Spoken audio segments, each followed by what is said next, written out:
Yo, what's going on, guys? And today we're going to be doing the Boston Celtics versus the Cleveland Cavaliers in the second round matchup. If you guys have not seen this before, we're going to spend the first 5 minutes talking about the Boston Celtics, the next 5 minutes of talking about the Cleveland Cavaliers, and if you just want to skip to the end, there's timestamps.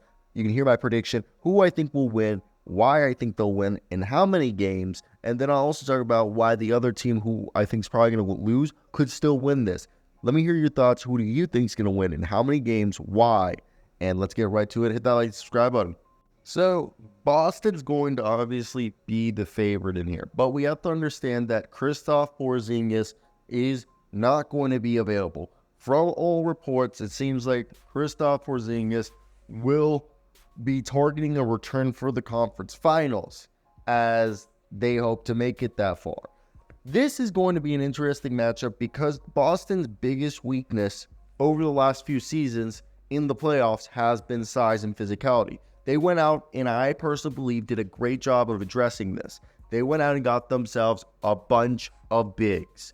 And I think that's something that they knew that they needed, especially when they got themselves a player like Kristaps Porzingis, who historically has had trouble staying healthy. And in the games that they played, without Kristaps, or the game that they played without Kristaps Porzingis, Al Horford started at center instead of coming off the bench, and we saw a bit more Luke Kornet.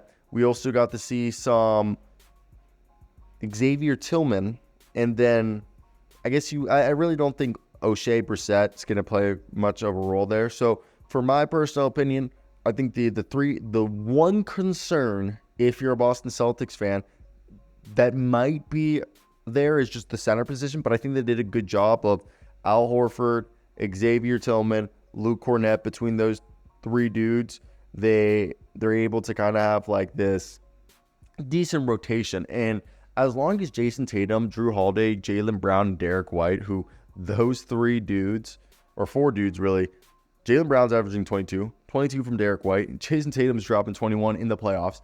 And the guys that are going to need to help pick up the scoring slack of the 12 points that Kristaps Porzingis was putting up in the playoffs, which wasn't even close to his like normal total of 20 in the regular season, which Derek White has helped pick up the slack of that, is a combination of Al Horford, Sam Hauser.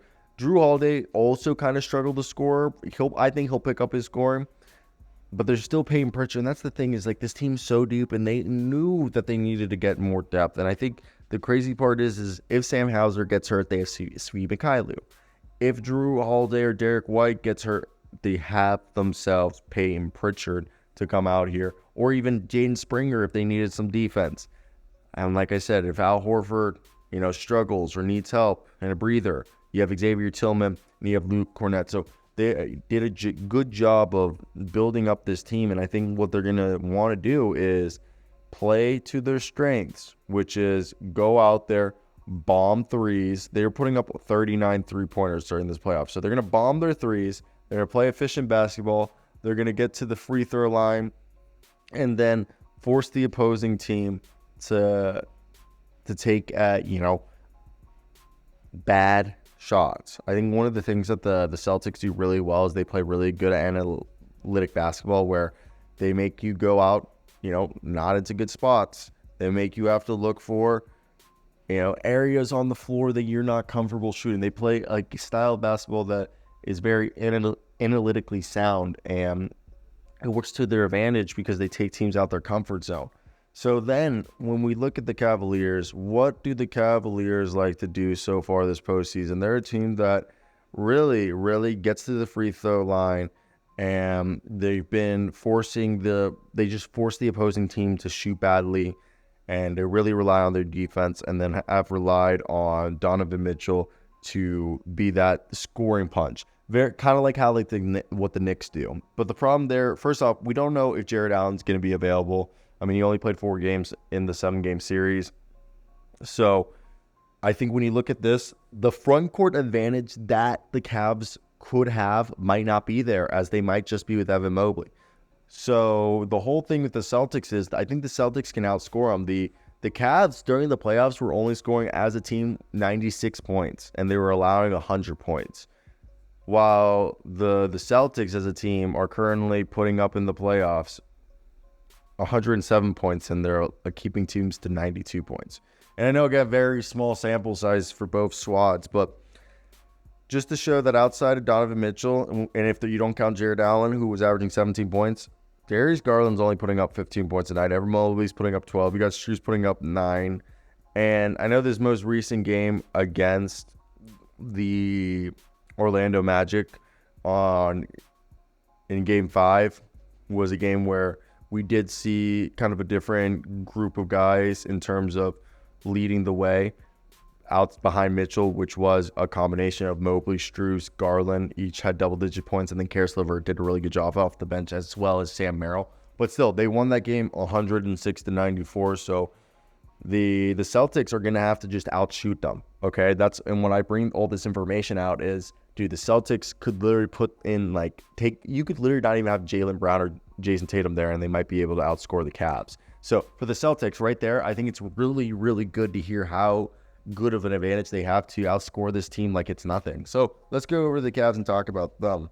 Definitely the Cavs have an interesting situation, as we don't know if Jared Allen's going to be fully there, but this is a team that, first of Karis LeVert, the team that they ran against the Donovan Mitchell, Evan Mobley, Isaiah Okoro, Max Strus, and Darius Garland, if there's no Jared Allen, it's probably going to be the starting lineup. Then you have Karis LeVert and Sam Merrill as the main two guys off the bench, and then you sprinkle in a little bit of Marcus Morris, Tristan Thompson, and some George Niang. And I think JB Bickerstaff does a good job of adjusting the roster because, George Niang could come out and play 20, 30 minutes the next game, and then it could be, Karis LeVert who's playing 12. So he does a good job of adjusting the roster to what they need for each series. But this is a team, what they're going to have to do is suffocate the Celtics. They're going to have to tell the Celtics, we won't play your style of basketball. Force the Celtics to take bad shots in terms of attack closeouts. I mean, they do a good job of finding their mismatches. I think having Isaac Okoro and Evan Mobley guard up against, Evan Mobley's going to have to shut down the paint, but do a good job against Jason Tatum.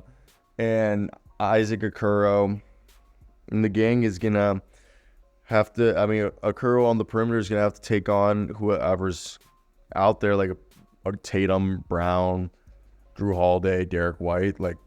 Will they have enough defense? And then, can the Cavs score enough offense? My whole thing is, I think we need Darius Garland to come alive. Darius, we need you. Darius is a guy that a year ago was, before the season, he was putting up 17 field goal attempts a game, and just about 6 to 7 threes a game. And his shot selection changed this year a bit, and he hasn't gone to the free throw line as much.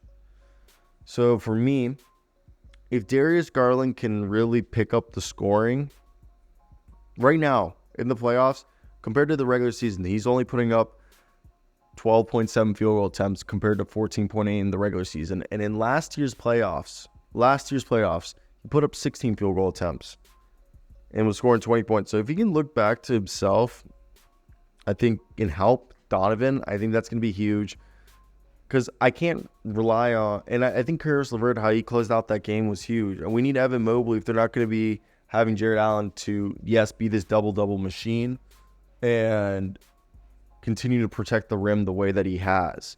We need Strus to continue shooting how he has. We need Karis LeVert to be that microwave off the bench. We need Sam Merrill to shoot like how he has. Marcus Morris and George Niang to be ready whenever they're called upon. Tristan Thompson, I think, has done a good job in these limited minutes, just trying to be available and put his team in positions to win the games, which I think has been so big for them. So I think with them is, again, they need to force the Celtics to play their basketball, force them to take bad shots, win the rebounding battle, and really slow this game down to the point where it's just frustrating Boston, and take control of that and then continue to make it a slugfest where Donovan Mitchell can be the primary guy. Because when chaos is happening, that seems to be when Donovan thrives at his best, and genuinely it seems like it's something that he does enjoy being a part of. So for me, when I see that, I just think he's somebody that if you could force the Celtics to get out of their comfort zone and force them to play your style basketball and then allow Donovan Mitchell to do his thing, which is obviously operating within the bounds of the offense and taking advantage of that, there's a chance that the Cavs could upset them, especially if there's no Kristaps Porzingis and they can out-rebound them and make Al Horford and and Xavier Tillman and Luke Cornett look out of sync with the rest of the team. It might be more feasible than we would want to admit. And I think if that can happen, this could be a really, really good series for the Cavs.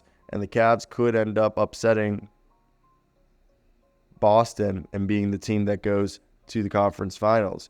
And hey, this was their first series playoff win since LeBron James, or like without LeBron James, since Bill Clinton was in office. So one might say anything is possible. And I'm a firm believer that J.B. Bickerstaff is good enough of a coach to put him in the position to successfully do this. So that's where I want to hear your guys' thoughts. What do you guys expect with the upcoming performance or upcoming expectations for this? I think this will be better than a lot of us think. Now we got to do the prediction, and I know it's hard to decide. I think this series, it can go two ways. It can either be very close, and the Cavs can really throw the Celtics through a whirl, out physical them, win the rebounding board, and really make them mad and just feel like they don't know what to do. But then at the very same time, the Celtics could come out here and just outscore them. The Cavs struggle at scoring the basketball, especially now that there's no Jared Allen to soak up all those rebounds, and you need to rely on Evan Mobley through and through and through. And the Celtics have 3 dudes scoring in 20 points. They have 5 dudes who could score 20 points on any given Tuesday or any given Sunday. But that's where, you have the fear. But both teams are very good, well-coached squads.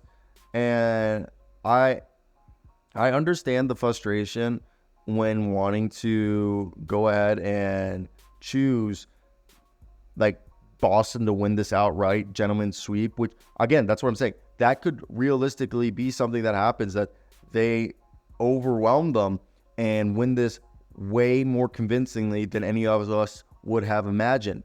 But for me, when I look at how the Cavaliers are set up, especially how they played without Jared Allen, I think there is room for them to be a team that could take a couple games. I'm not going to sit here and be like, oh, it's incredible what they were able to do. I think just the idea of knowing that, okay, this team has shown in the past that it can, be an exciting basketball squad. I think the biggest thing I've seen with this squad is their ability to stop the opposing team from taking 3-point shots and forcing them to take bad shots. On the other hand, I think the Celtics just play a very, very, very, very, very efficient style of basketball that makes it hard for one to think that it's going to be easy to stop them from scoring like they've always been able to. And for me, I just, oh man, I'll be the first one to admit, is it enough? Is it enough? I don't know. And I really wish that there was an easy answer here, but I'm going to go 6 games Boston, because I think the firepower that they provide is going to be too much for anybody to keep up with. So maybe that's going to definitely be my 2 cents on that one. Let me hear your guys' thoughts in the comment section. Who you guys think is going to win and why. Bye. Peace out.